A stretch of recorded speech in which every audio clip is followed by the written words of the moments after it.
bafulanko assalamu alaikum wa rahmatullahi ta'ala wa barakatuhu na wala hada jama mubi wole mu ko wole mu sunnoti sunna jaman sunnatul mutakhara sunna sunungo wole moti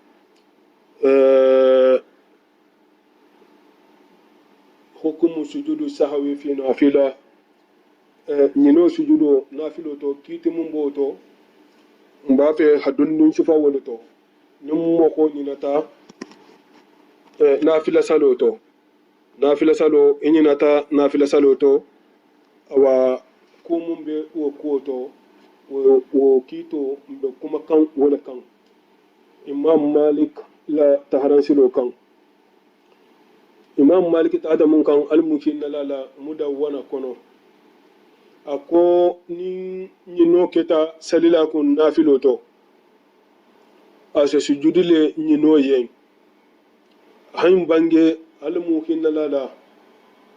ako hañina sujudo to hañina baraji yenen salo to ana hañina farla salo to aka be kilin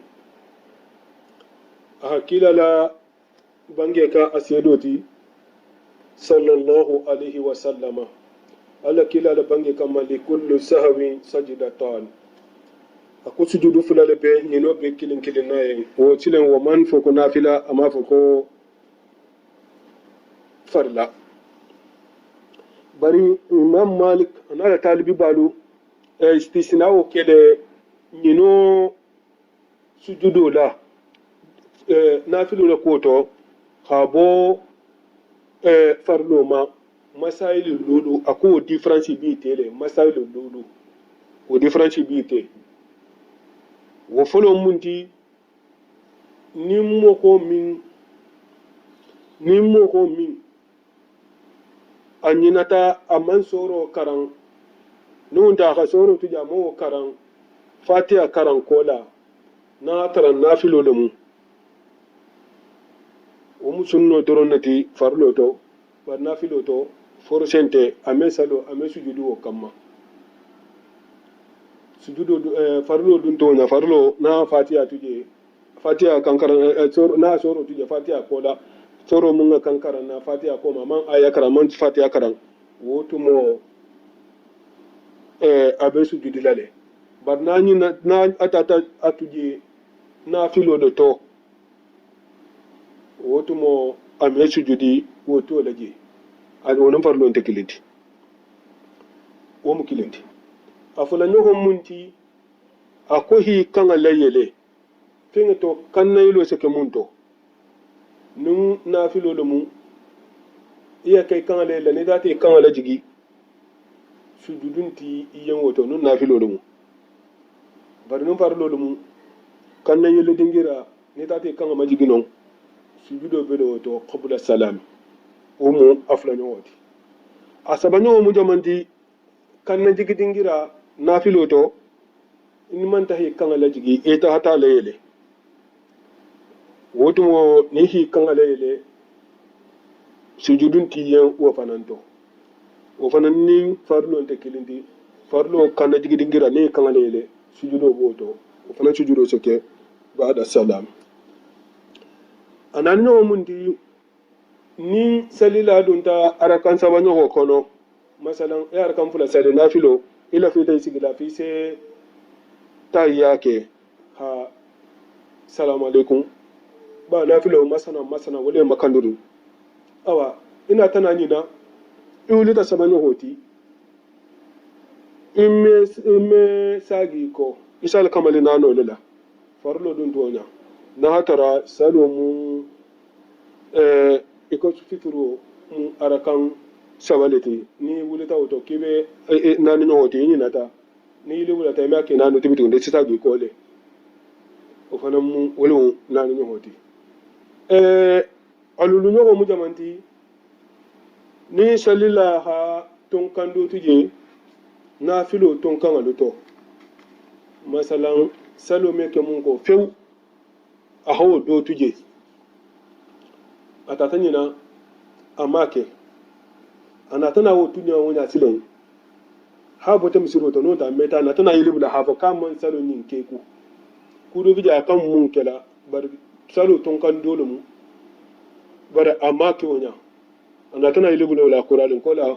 salo yin masago mbe ala jimi farlo to na no farlo mu obligé no bitum fa sa gama awa nyin kusugidu do ha istisnao kele into maliki kunda karmo ko badu a ko fo nyudu bala tarala almani sababu benna ntammitani ntolenu nko sujudo mu sigi fulalati khabula sujudo mun sake dani bi salamu alaikum na anun ba ada sujudo mun sake salamu alaikum kola nko khabula sujudo adingira isa sujudo mun kele hata yake hana salamu alaikum janni ibe salamu alaikum na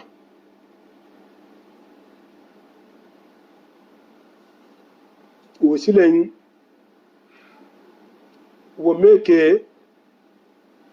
fo ni salo ametambi fanan wo kenon wo ken ko wo ke metambi to fanan tole ni ita hata nyina ita ta salamu alaikum ima ke wutumoto ake metambi hafo ko ibeta ko salamu alaikum na isa kele salamu alaikum ko la na hatara wo ke manjanya non de imam bu misro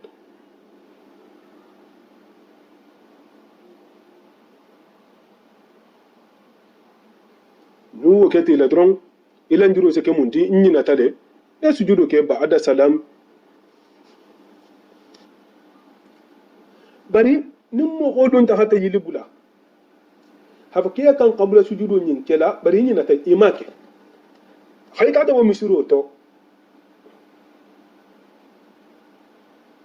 a wotu mo sujudo wata tinya salo se tinya le wo fananna na gatara e sunna sabale tudi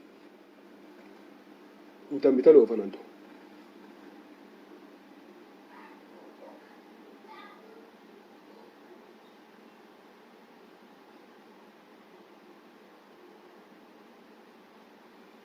bari ni mo honi nata sunna fula lako sunna fula ita hata nyina sunna fi ma fula nyina tawluku ita hata nyina hay bota misiro to masalan inyina ta soro luku fatiha kola kilin non te sami Allahu liman hamdahu sinya fula nyina tawluku ni bota misiro to ko sujudin timoto salo fanan mantina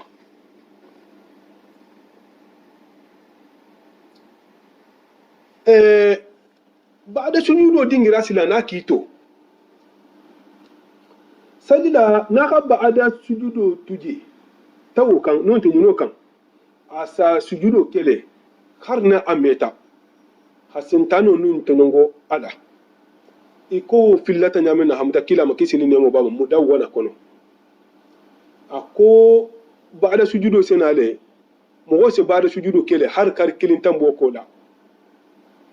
wala be mudawwana kono ba'da sujudo yin fanan mo se yin kele har ni wahatillemu wato mun sado be kondin masalan tilo boto non de tilo bo ito ni yili bula tala isa keleje wala be mudawwana kono nim mo ko has ba'da sujudo tuje yili bula den ko la le make adu ngalo ka bi male ako be kondinne bar salo metina ake baliala Sheikh Abdurrahman Lakhdari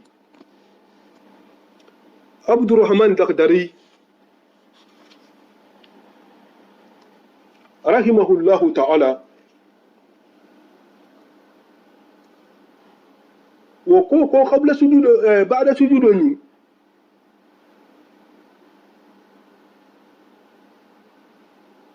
وكو قبل سجود نم نتا قبل سجودكو هي السلام عليكم تا ناتر الى السلام عليكم ممي اساكي اسا سجودي نامتا هي متى مسروتو اكو سجودو بتتنا سالو ستنا لو في na khatara inyinata sunna sabaliku nonti munga siyawoti akonu wonte ka metina salo metina barnin mo mun nyinata baada sujudo ku kisa sujudo kele har sankini tambo kola ke mo ho da bangara ki mahullahu ta'ala sanji kilin tambo kola akollahu ba'da am har sanga tambo kola sake badin insalo ha foko